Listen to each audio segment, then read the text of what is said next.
Here now is Republican Congressman Louie Gohmert of Texas. He's a member of the House Freedom Caucus. Sir, thank you for joining us. Just about an hour ago, I was talking to Congressman Duncan Hunter, and I looked very busy behind him. There was a lot of noise. It seemed like work was going on in spite of the fact that there seems to be total panic over this memo. Are you guys still working on things? Well, absolutely.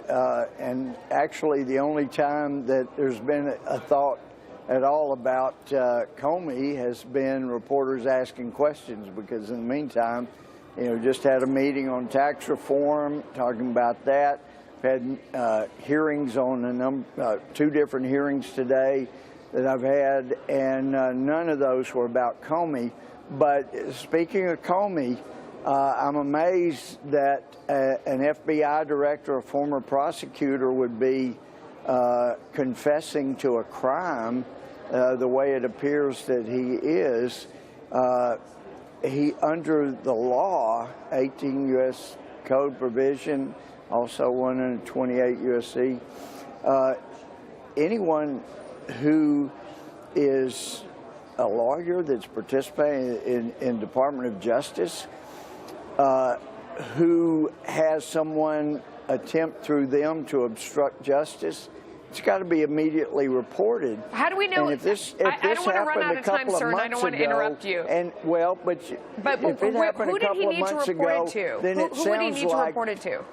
then he has got to report it immediately. And I've heard no evidence that he reported that there was someone trying to obstruct justice back at the time. It sounds like he waited only until it was politically expedient, which would make it a crime for him. Okay. So we don't know Attorney General may want to look at taking the Fifth Amendment before he convicts himself. Okay, let me ask you real quick. The first thing you said that you were talking about before was tax reform. That's what our viewers talk about. Are we going to still do that this year? We've got to do it this year. The economy needs it. The American people need it. And, that's more important to my constituents, what I've been hearing. Yeah. The other topics that the media has been talking about today. All right, Congressman, we're going to hold you to it. I wish we had more time, but we've had so much breaking news. Come back and tell us how it's going. You promise? All right, you got it.